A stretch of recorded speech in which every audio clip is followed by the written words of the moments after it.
Olá, boa tarde. Estamos aqui para mais uma live às quintas-feiras.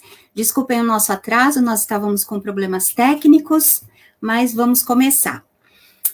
Para quem não me conhece, meu nome é Soraya Andrade, eu sou pedagoga, psicopedagoga, especialista em neurociência e inclusão.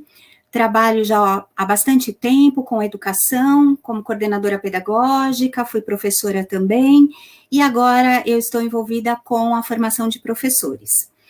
Hoje nós estamos aqui para conversarmos um pouco a respeito do retorno às aulas, o retorno ao momento presencial, e contamos aqui hoje com a presença de 3 colaboradoras, de 3 convidadas, uma da Itália, uma da Noruega e outra dos Estados Unidos, para termos um bate-papo a respeito de como tem sido o retorno, como já foi, como será, para trocarmos um pouquinho aí de ideias.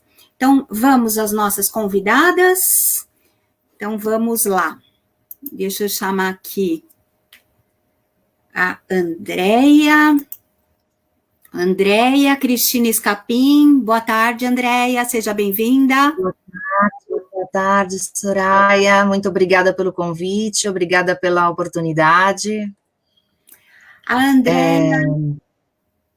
Andréia é bacharel em Direito, bacharel em Letras, Língua e Literatura Italiana e Portuguesa, doutora em Direito Tributário pelo Brasil e doutoranda em Direito Tributário e professora de Língua Portuguesa do programa Erasmus da Universidade de Teramo, na Itália. Se eu tiver falado errado, Andréia, depois você me corrige, por favor. Tudo bem, não, tá certinho. Então, tá bom. Vamos para... Oi, Andréia, pode falar. Então, eu sou professora de língua portuguesa do programa Erasmus, que é um programa dos alunos da universidade que vão estudar no exterior, dentro da União Europeia, e no meu caso é Portugal. Então, eu preparo esse aluno. Em razão da pandemia, né, do coronavírus, esse ano eles não vão poder ir para o exterior, porque a Itália foi, né, inicialmente... foi proibida de os italianos saírem até da própria União Europeia. Então, nenhum aluno nesse ano vai, mas os cursos estão seguindo para um futuro próximo, eles conseguirem continuar esse programa Erasmus, né, que é um intercâmbio que eles fazem de um ano em outro país da União Europeia. E eu também sou pesquisadora da Faculdade de Direito e tenho essas atividades em âmbito universitário. Perfeito. Deixa eu só chamar as outras convidadas aqui. Ilana, seja bem-vinda, Ilana. Oportunidade. Boa tarde. A Ilana, ela é formada em Língua e Literatura Inglesa, Tradução e Licenciatura, aqui no Brasil, e fez mestrado em TESOL, Teaching English for Speakers of Other Languages, e é professora da Escola de Línguas em San Diego. E a Marici. Oi, Marici, bem-vinda. Vamos para a apresentação da Marici. A Marici é pedagoga e psicopedagoga, com especialização em orientação e supervisão escolar aqui no Brasil, e pedagoga montessoriana e especial pedagoga, que depois ela explica um pouquinho, pela Noruega. Bem-vindas todas, é um prazer estar aqui hoje com vocês. E vamos começar aí o nosso bate-papo, então. Bom, para começar, eu gostaria de fazer algumas observações a respeito aí do histórico da pandemia no mundo, né? Nós, segundo o Banco Mundial, nós temos 1,5 bilhão de alunos, 60 milhões de professores e 165 países que foram afetados pelo fechamento das escolas devido à pandemia. Isso fez com que professores, famílias, alunos tivessem que se reinventar, pensar em novas formas de aprendizado, novas formas de ensinar esses alunos. E nós fomos pegos muito de surpresa, afinal, quem esperava, né, por uma pandemia? E em maior grau ou menor grau, as pessoas foram se adaptando, os estudantes foram percebendo que eles precisavam, sim, de organização, de disciplina, e algo bastante importante para que eles pudessem evoluir na aprendizagem. Deixa eu só compartilhar aqui com vocês a nossa tela, só um minutinho. Deixa eu compartilhar com vocês aqui a nossa apresentação. Vamos lá. Aqui. Ai, deixa eu ver, vocês estão vendo, né? Ok. Então, vamos lá. Bom, a pandemia, ela fez com que todos os países, todas as instituições educacionais no mundo inteiro buscassem e utilizassem ferramentas tecnológicas, né? Algo que já existia há algum tempo, mas que, na verdade, foram mais utilizadas nesse momento para a criação de conteúdos, para a criação de novas experiências em termos de aprendizado remoto para os estudantes. Se nós formos pensar ao redor do mundo, a China, ela já tinha uma robusta estrutura em termos de conectividade, e aí ela acabou sendo muito melhor sucedida em termos de oferta de ensino para esses alunos. No caso do Vietnã, isso houve uma maior dificuldade para avançar nesse trabalho.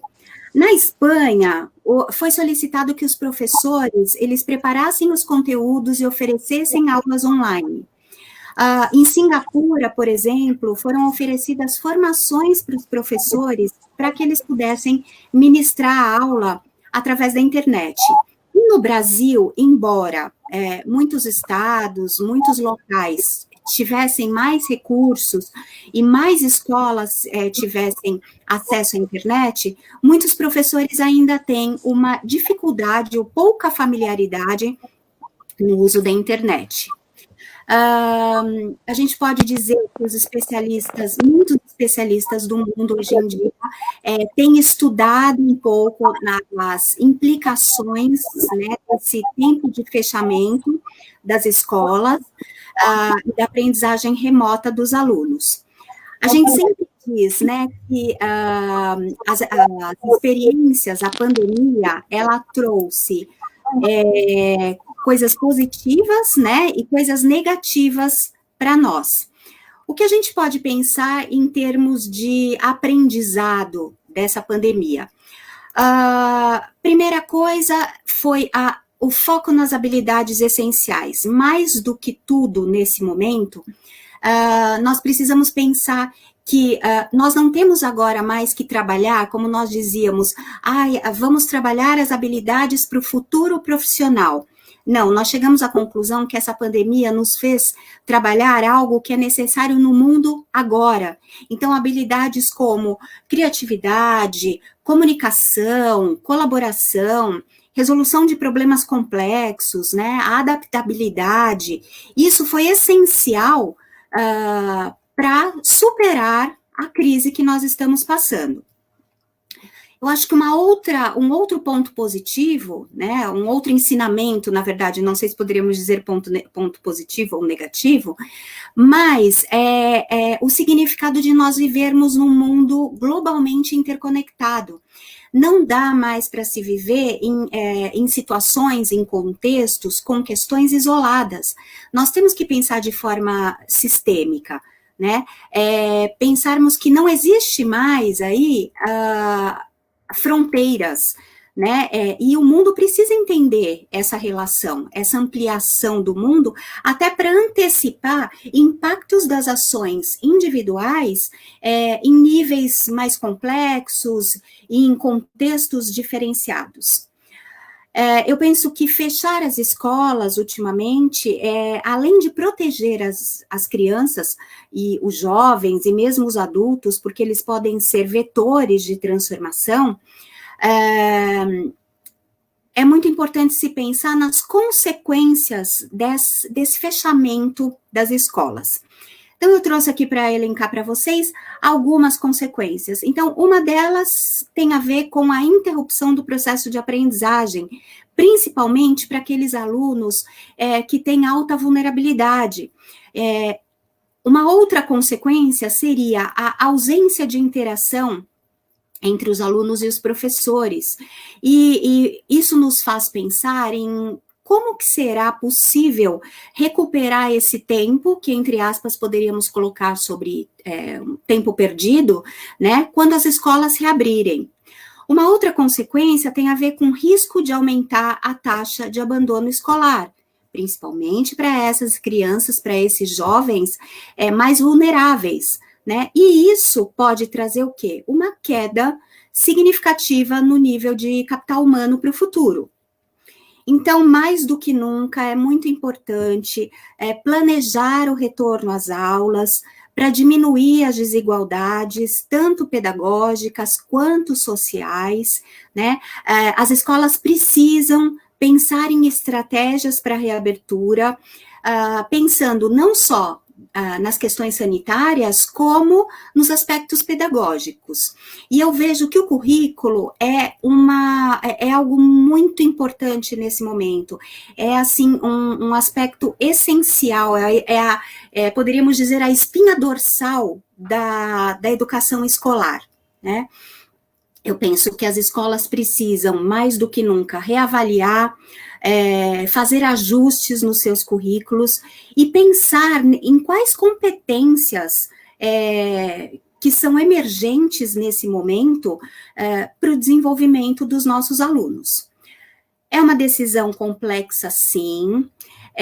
Eu penso que temos muitos pontos de interrogação, e aí não só no Brasil, mas no mundo todo, até porque nós temos que pensar que, assim, temos riscos, não sabemos como é que esse vírus vai se comportar com a abertura das escolas, se nós vamos precisar de um novo confinamento.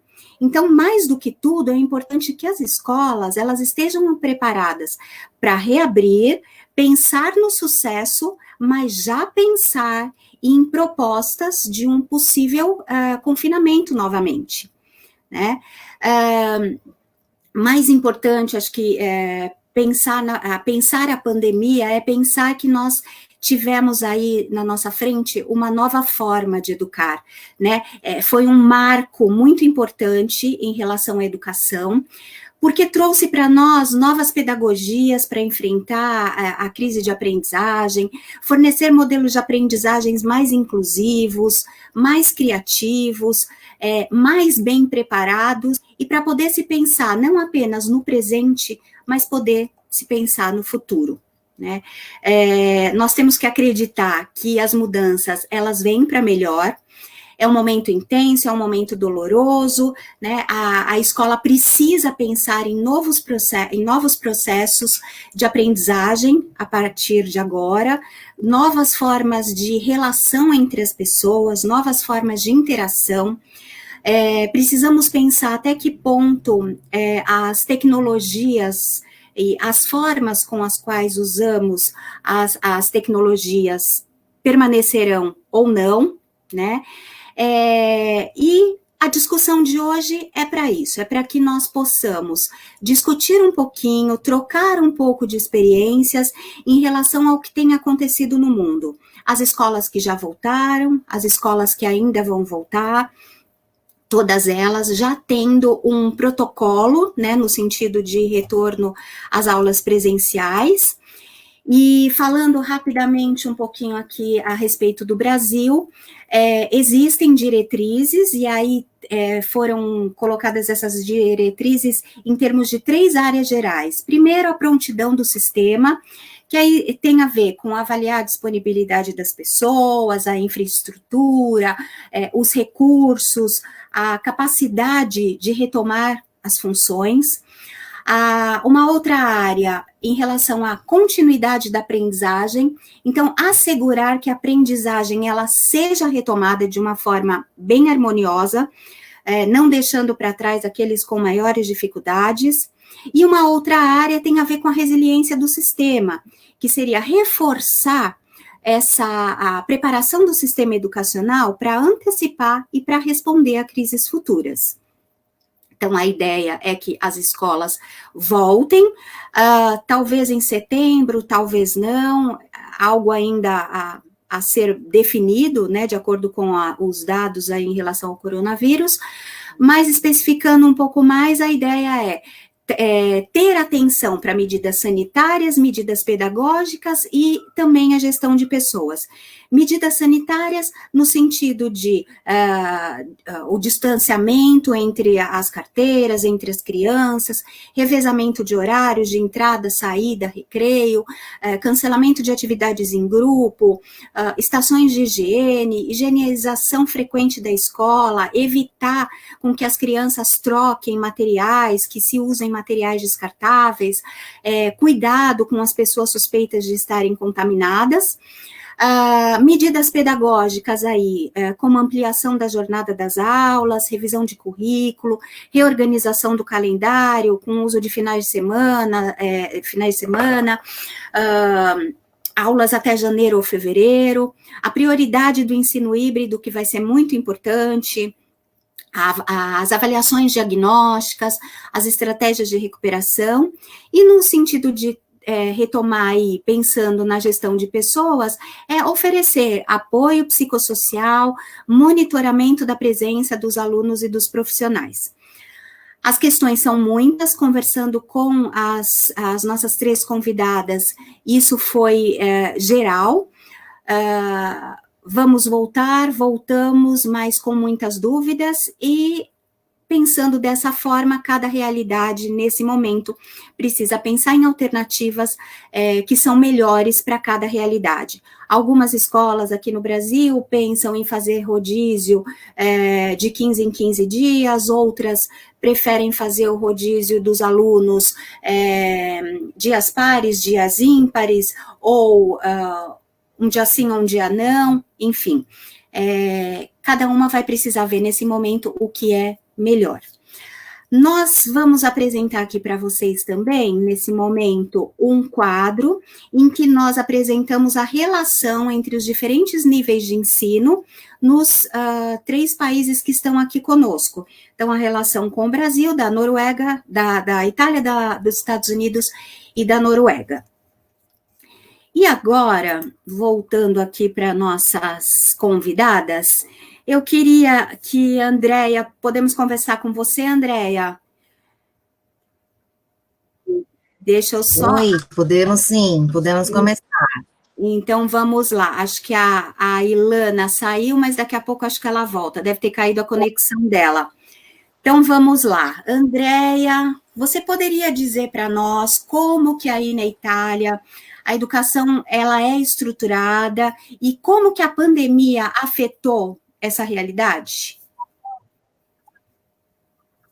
Isso, a educação, ela é estruturada, como a gente pode ver, né, nesse quadro, tá fazendo a comparação com o Brasil, eu tenho de 0 a 20 anos, né, num ensino pré-universitário, digamos assim, e acima dos 20 anos seria a universidade. E a escola, a educação de uma forma geral, até a universidade, o fim da universidade pós-graduação, é pública. São pouquíssimas as escolas particulares na Itália. Na minha cidade, por exemplo, eu vivo em Teramo, que é uma cidade que seria mais ou menos de tamanho e população semelhante a Jundiaí, tem uma escola particular. Todas as escolas são públicas, então todos vão na escola pública. Todas as escolas, de um modo geral, foram atingidas, né, com a pandemia, mas a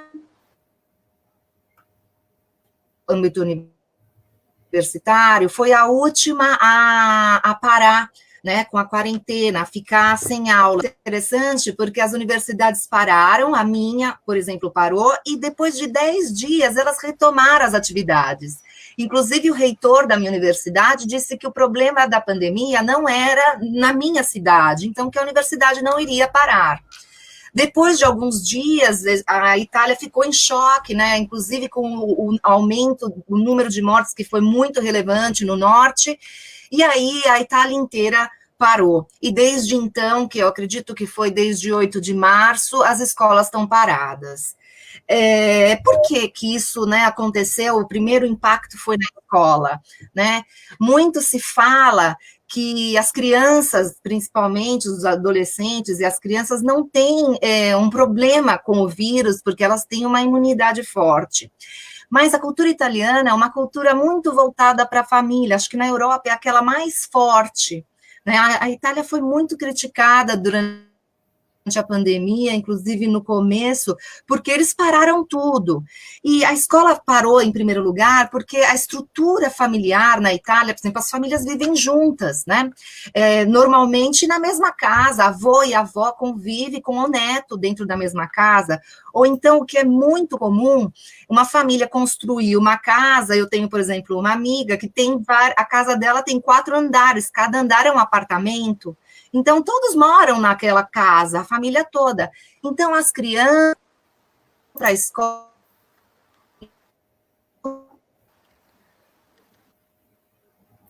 para casa, poderiam colocar em risco a vida dos idosos. Né? Por isso, então, que houve afetadas ou não correriam um risco. E tem que dizer também que na Itália foi muito confuso no começo, né? Não se sabia se era uma gripe, se não era uma gripe, se ia afetar, se não ia afetar. Então, usava máscara, não usava máscara, né? A Itália, eu acho que talvez até para o Brasil é uma excelente comparação, porque a Itália também é bastante bagunçada, as coisas não se resolvem, ou se fala uma coisa, depois no dia seguinte muda de ideia. Então, tem muito disso aqui também, né? O que houve? Houve que foi a parte... Inicialmente, eles fecharam o norte da Itália, foi a chamada Zona Rossa, né? A Zona Vermelha, a região vermelha. Depois, eles, até pela própria cultura italiana, a Itália é muito pequena, a Itália corresponde ao Maranhão no Brasil, só seria o território do Maranhão. Então, a Itália é um país pequeno e norte e sul se comunicam muito, porque as famílias, normalmente, quem não mora, as famílias não moram juntas, no sentido que um filho estuda fora, muito comum o pessoal do sul ir trabalhar no norte. E eles, como as distâncias são curtas, frequentam muito, vão muito ao sul, vão muito ao norte. Então, a Itália parou de uma forma geral por essa questão, para evitar que o vírus passasse de um lado para o outro. E foi uma coisa bastante séria. Eles estavam multando 400 euros cada pessoa, tudo mais. As crianças, então, tiveram aulas em casa. Foi um período bastante difícil, muitos pararam. Eu tenho, por exemplo, uma colega que o filho não conseguia ficar atento ao computador, tinha muita dificuldade, o filho ficou muito triste porque sentiu falta da presença dos amigos. Então, isso foi uma coisa geral, as crianças se abalaram bastante, foi um momento difícil.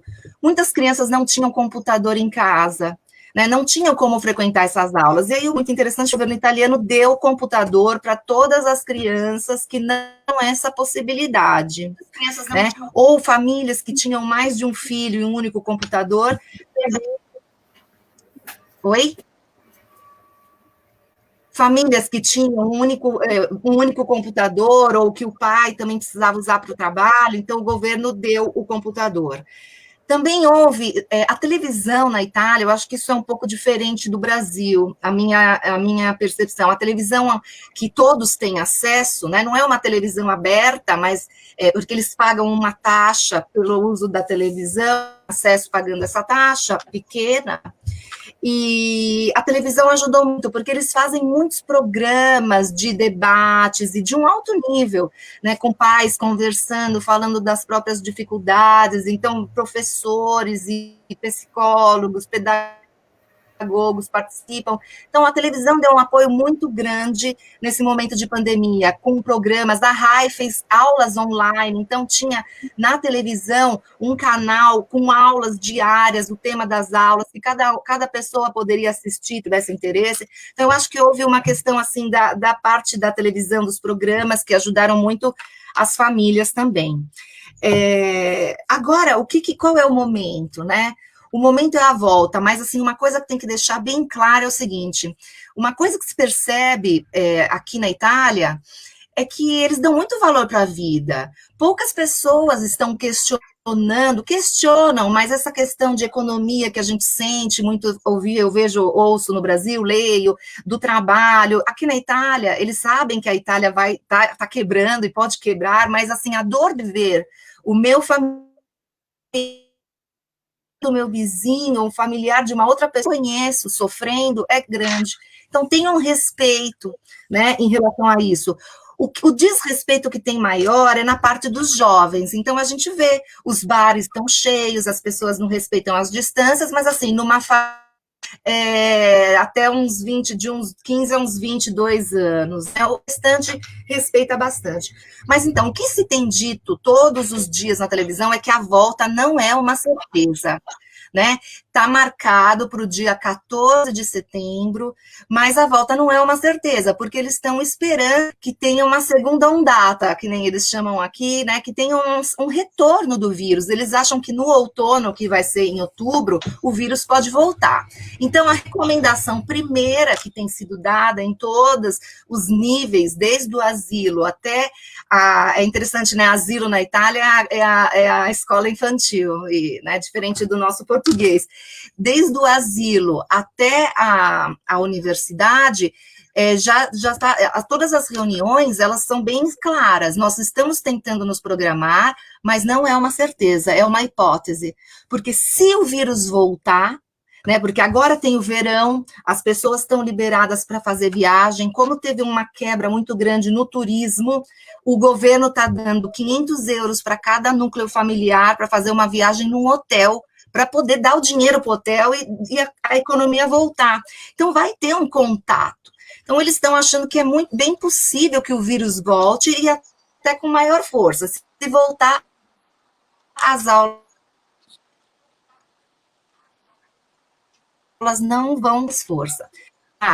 Como está agora, né? Porque há uns dias atrás, por exemplo, na minha região, que é a região Abruzzo, não teve nenhum contágio novo há umas semanas atrás, nenhuma nova pessoa infectada. Então, se continuar assim, o retorno é dia 14 de setembro, e vai ter um retorno baseado, a informação mais importante que eles dão, inclusive na televisão, na educação aqui das pessoas, é o distanciamento, né? No começo foi chamado distanciamento social, mas não gostam dessa frase, desse termo. Então, eles falam de distanciamento físico, de no mínimo 1 metro de distância.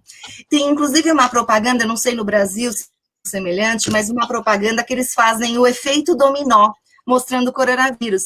Então, falando da importância da distância, porque se um dominó está bem pertinho do outro e empurra, todos caem. Se um dos dominós está mais longe, aquele lá não vai cair. Então, a propaganda mostra bem isso. Chega um momento que a pecinha do dominó não está perto e aqueles são preservados, né? Vai ser o distanciamento social. A ideia, aqui também tem que fazer um parêntese, porque o governo fala muitas coisas acontecem, mas muitas não saem no papel, né? Não saem do papel. Então, a ideia seria ampliar o espaço físico, porque eles vão diminuir as classes, né? Vou começar só da universidade, que a universidade é o mais fácil. A universidade se deu muito bem com o sistema online. Assim, se deu muito bem no sentido, nessa situação de pandemia, os alunos se deram bem. Nós fizemos tudo online, né? Na universidade são orais. Então, assim, não teve uma dificuldade tão grande, né? Os exames foram feitos oralmente, as aulas foram oralmente, tiveram problemas de conexão, um aluno que não conseguia conectar, a conexão caía, tal, mas a universidade deu certo. Eles estão até fazendo um estudo de quando voltar à normalidade, de continuar com o sistema online, né? Até porque muitas pessoas não moram naquela cidade. Como vocês podem ver nesse esquema, nós temos um colegial na Itália que chama liceu, ou ensino superior, escola superior, que são 5 anos. Essa escola também, mais ou menos porque os alunos sentem falta do contato físico, dos amigos, e ritmo, vida, de entrar com as pessoas, mas também a proposta é que continue online. E eles têm uma ideia de diminuir as classes e fazer, como a Soraya comentou no começo, fazer grupos menores e fazer revezamento. Né? Uma semana vai um grupo, semana vai outro grupo. Ou, se tiver o dinheiro necessário, como as escolas são públicas, para poder colocar um sistema, a tecnologia dentro de cada sala de aula, eles vão revezar grupos em casa e grupos na escola. Então, por exemplo, naquela semana foi metade da sala, até um terço, né? Acho que metade é muito, na sala de aula, os outros ficam em casa e fazem as aulas em conjunto, pela internet e quem está no presencial. E também, o seguinte, inverte, quem ficou em casa vai para a escola e quem foi para a escola fica em casa. Uma outra coisa que eles estão também tentando fazer é um convênio, uma convenção com cinemas e com teatros, para quando eles precisarem de atividades com mais alunos, eles irem para esses locais e poder manter o distanciamento. Os tutores também vão ter que fazer uma higienização da sala, mas a reclamação maior é do uso da máscara, porque existe uma dificuldade na comunicação com o uso da máscara. Então, na universidade, no ensino superior e no ensino médio, que seria correspondente ao fundamental brasileiro, eles estão cogitando de usar aquela viseira transparente, né? Não a máscara. Então, tudo isso são hipóteses, né? Porque se fala abertamente, existe sim um grande risco, uma grande possibilidade das aulas não voltarem, né? Porque a Itália prioriza a vida, né? Isso fica muito claro aqui, as famílias, né? A questão que pega mais profundamente seria a do asilo nido, que seria a escola, o asilo nido, o infantil, as crianças que vão para a escola do 0 aos 2 anos e a escola materna, né, do 2 aos 5. Porque eles dizem que as crianças pequenas, elas precisam do contato físico com o professor. Então, se a criança está triste, a criança sente a falta do pai, da mãe naquele momento, da família, como é que eles não vão dar um abraço, não vão pegar no colo, né? Então, assim, não tem como você falar para a criança dessa idade usar máscara, não tem como acalmar uma criança que está chorando com máscara e a distância de 1 metro. Então, eles estão dizendo que na escola materna e no asilo nido não vai ter esse rigor do distanciamento. O que eles vão fazer? Aqui na Itália tinha um rodízio de professores, né, diferente do Brasil. Pelo menos na minha época, eu tinha uma professora, quando eu estava no pré, uma professora o ano todo era professora. Na Itália, aqui as crianças se revezam, cada vez tem um professor. Então, eles vão mudar. Vão ser grupos de 5 crianças, cada um com um professor, e a sala vão ser sempre as mesmas crianças e o mesmo professor. Porque se tiver alguma criança doente, eles conseguem identificar quem é a criança que talvez possa ter contraído o vírus. Uma outra coisa importante é que os professores que têm um sistema imunológico mais debilitado por algum problema de saúde não vão voltar para a sala de aula. Vão continuar sempre trabalhando à distância. E por isso, né, eles estão dizendo aqui, nesse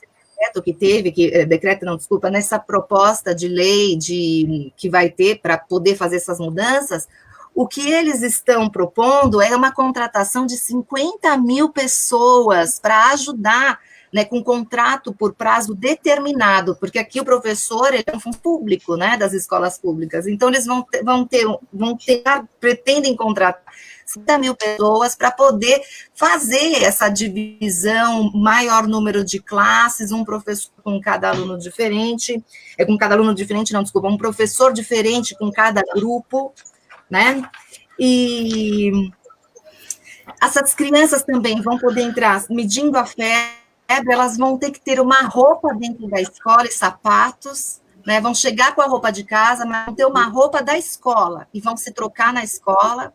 Então, essas são as medidas que estão sendo conversadas, né?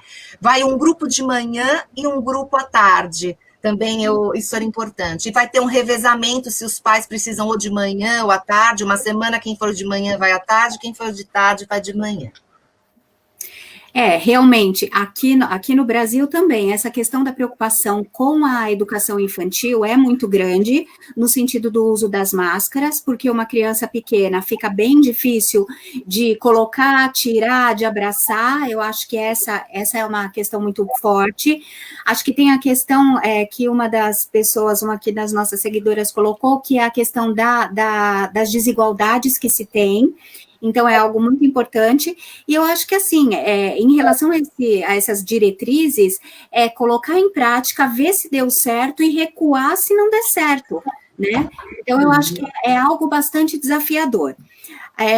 Ilana, vamos agora com você. Você nos escuta? Ilana? Nós estamos com um pequeno problema aí com a Ilana. Oi. Oi, Ilana, está ouvindo? Está nos ouvindo?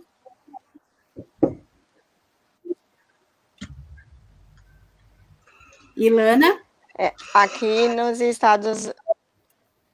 Oi? Oi, eu não estou te falar. escutando direito, eu vou falar. Tá ótimo. Boa tarde a todos.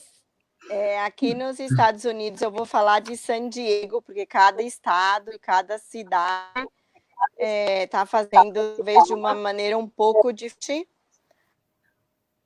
Aqui em San Diego, quando a pandemia começou, as escolas tiveram um cuidado para fazer um cadastro das crianças, de todos os alunos que não tinham os aparelhos necessários para as aulas, e eles distribuíram os tablets e os laptops para todos que não tinham esse material em casa. Os professores tiveram um espaço de tempo muito curto para se adaptar a essa nova realidade. As crianças não ficavam o tempo inteiro em sala de aula, então elas tinham algumas atividades que elas deveriam fazer, o professor estava lá para tirar as dúvidas. Na minha escola, em específico, eu dou aula para adulto, numa escola de línguas. A gente fica às 5 horas na sala de aula, com os alunos dando as atividades, e a gente usa o Zoom.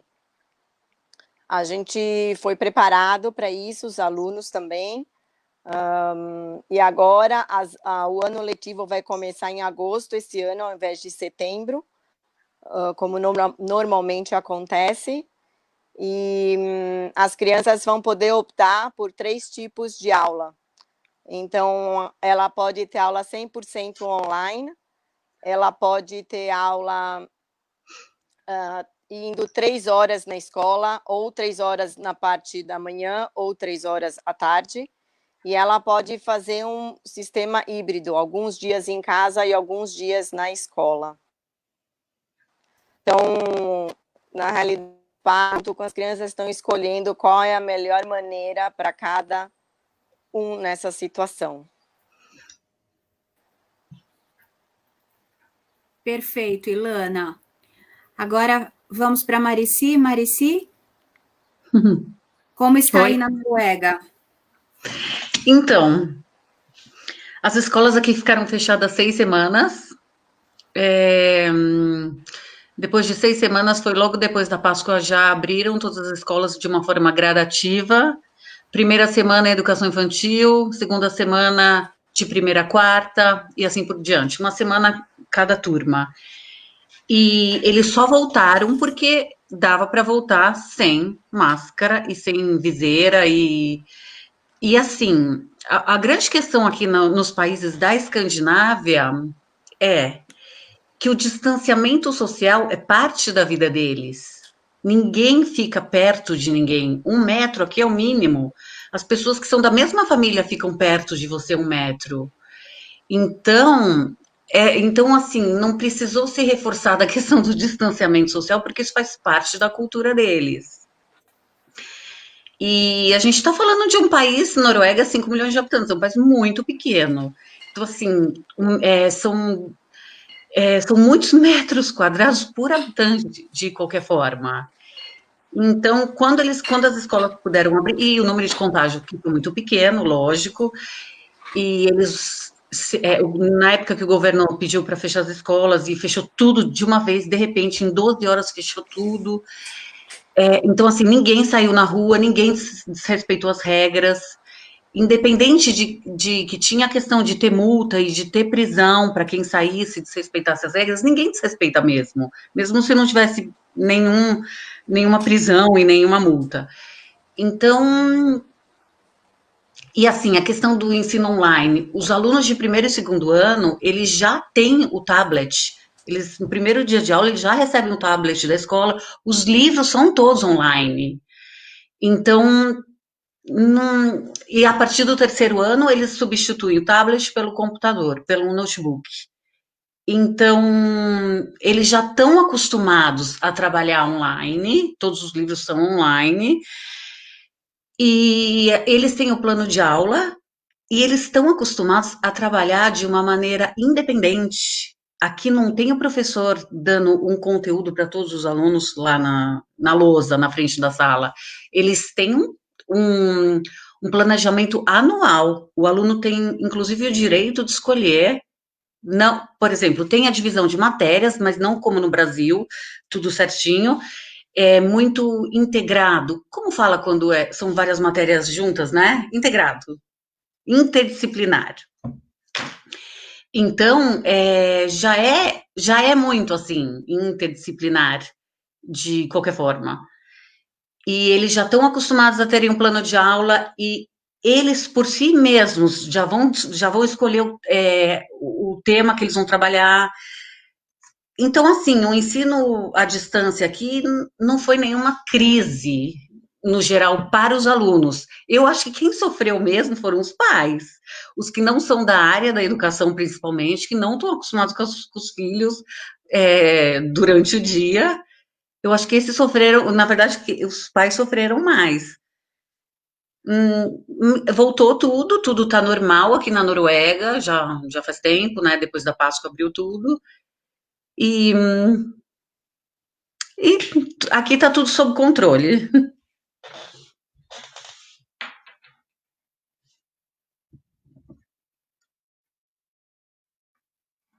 Eu não estou te escutando. Estava sem microfone, desculpa.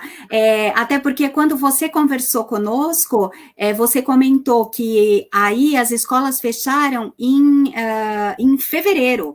Então, vocês têm já um tempo aí anterior, né, de fechamento das escolas e de toda essa preparação para o retorno, né?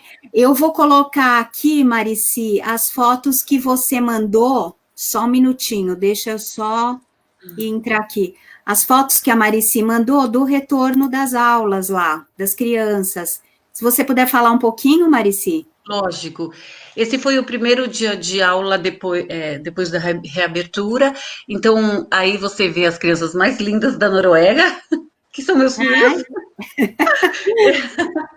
E as pessoas que moram na mesma casa, que lógico que aqui são só os irmãos, a família não mora junto, inclusive o distanciamento social aqui vale para a família também.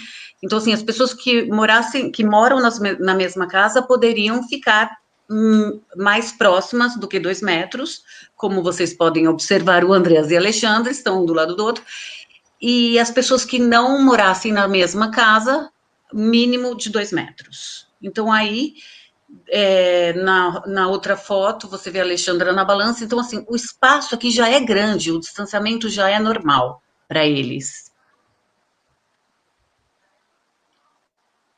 E aí? Então aí na foto da esquerda, assim, toda sala de aula das escolas norueguesas, ela tem essa pia com várias torneiras, nunca é uma só, aí são 3 no caso. Então isso já tem em todas as salas de aula, desde a educação infantil até a universidade, em toda sala de aula tem a pia onde eles vão fazer a higienização da mão. E aí vocês veem aí embaixo no chão, eles colocaram um smile, que aí tá pedindo para, se tiver uma fila, geralmente não tem, né? Mas se tiver uma fila para lavar as mãos, eles vão ter que obedecer essa distância para lavar as mãos. E em cima da pia tem um cartaz branco com azul, E isso daí é o normal deles aqui. Aí tem o passo a passo de como lavar a mão, de quantos segundos, quando, que horas que é o dedo indicador, que sequência. Eles são super sistemáticos aqui. E eles fazem isso. Eles fazem isso. Os meus filhos, desde a educação infantil, eles lavam a mão nos passos. Porque aqui eles são tão rigorosos e ninguém não cumpre. Porque se você não cumprir lá a regra de lavar a mão, eles vão te achar tão anormal que todo mundo cumpre. Então, já é normal ter a pia para eles lavarem as mãos dentro das salas de aula. E na foto ao lado é uma professora preparando a sala de aula, que 1 metro já é o normal aqui. Nunca uma cadeira vai ficar com uma distância menor que 1 metro. Então, aí eles estavam preparando as salas, colocando as carteiras 2 metros de distância. E a última? Esse daí, essas grades usadas em show, eles prepararam as escolas, separando em grupos, porque aí eles iam ter controle. Quais crianças estavam no determinado grupo, e se uma delas contaminasse, já ia poder saber, eles iam poder verificar as outras e de uma forma mais controlada. E a questão de grupo aqui é assim: educação infantil, de 0 a 3 anos, é 1 adulto para 3 crianças. E de 3 a 6 anos, é 1 adulto a cada 6 crianças. Então, os grupos aqui já são muito pequenos. Então, assim, a rotina disso não precisou ser alterada, porque os grupos são muito pequenos. Na sala de aula, se tiver de 12 a 15 alunos numa sala de aula, nunca mais que isso, e são de 2 a 3 professores cuidando desses de 12 a 15 alunos. Excelente. Meninas, como o nosso horário aqui já está quase no final, eu só tenho mais uma pergunta para vocês, e aí, se vocês puderem ser bem objetivas para que vocês possam falar e para que a gente não avance tanto no horário, mesmo a gente tendo entrado um pouquinho atrasada, o que vocês perceberam de mudança nesse novo momento em termos de humanidade, de competências socioemocionais, né, na realidade de vocês, e que vocês incorporaram na prática pedagógica de vocês a partir de agora? Andréia, você pode começar?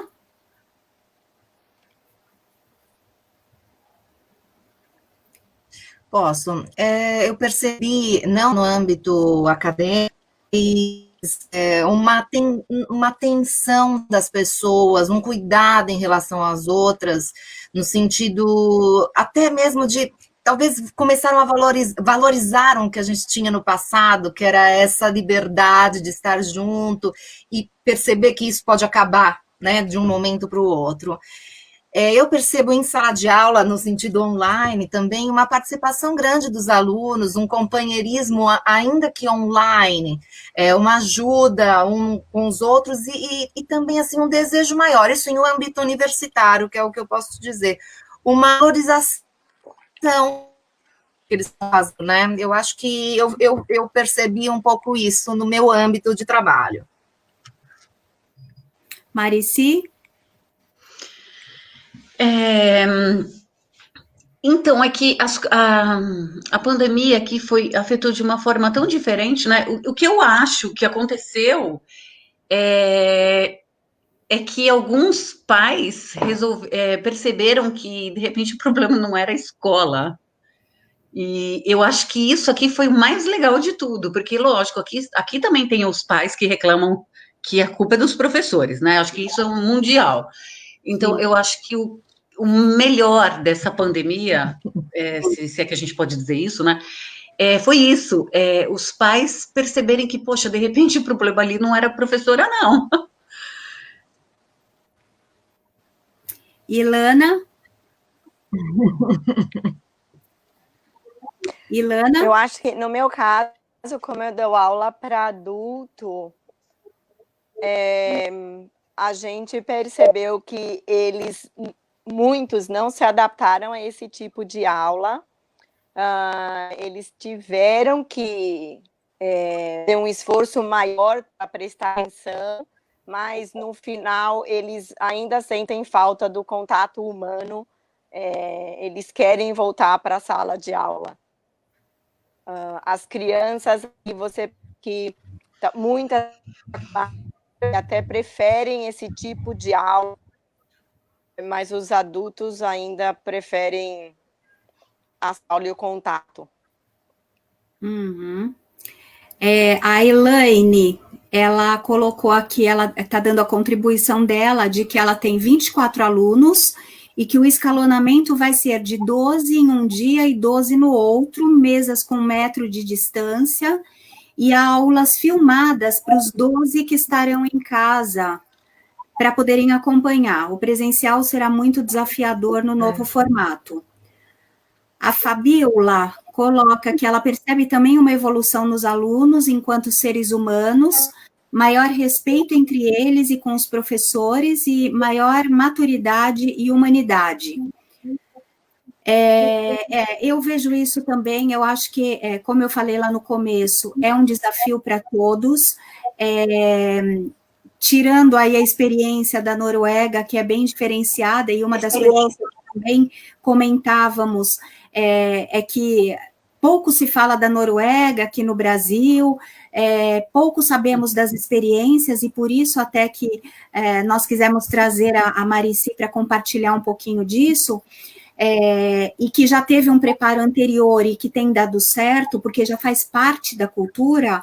Para nós ainda, né, em termos de mundo como um todo, ainda vai ser bastante difícil. Por isso que nós colocamos aí como nosso tema da live, que não era uma questão de receita, mas era inspiração. Até para a gente poder trocar ideias. E quando eu dizia sobre esse mundo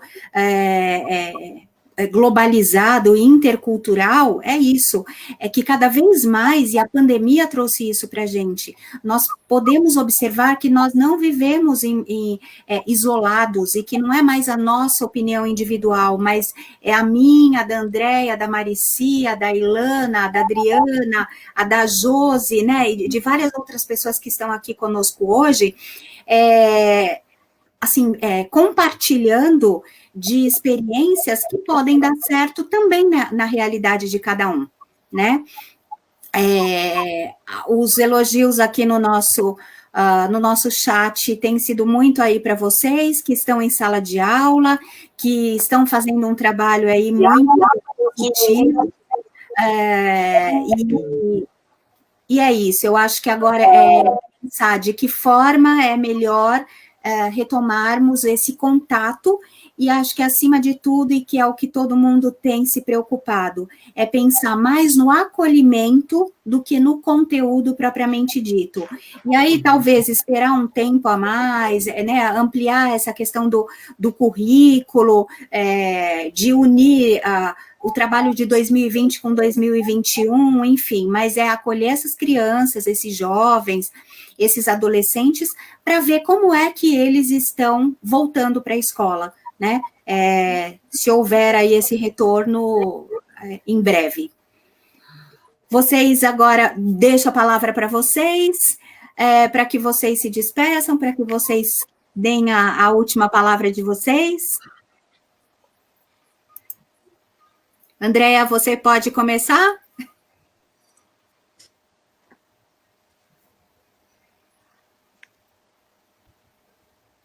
Acho que tem um delay. Eu agradeço a participação, agradeço as experiências, né?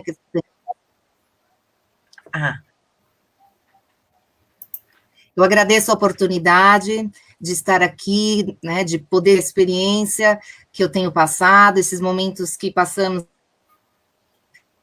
Começo a Itália também não estava tão bem, agora parece que se acalmou, espero isso para o Brasil também, e eu acredito que vai acontecer em breve. Obrigada, e se alguém precisar, pode contar comigo, pode mandar um e-mail, um contato, enfim, etc. Marici? Obrigada, sou Ilana, Andréa, foi super legal a gente compartilhar as experiências de diferentes realidades, e realmente desejo a todas vocês, e principalmente para o nosso querido Brasil, que as coisas se acalmem e que dê tudo certo em breve. Ilana?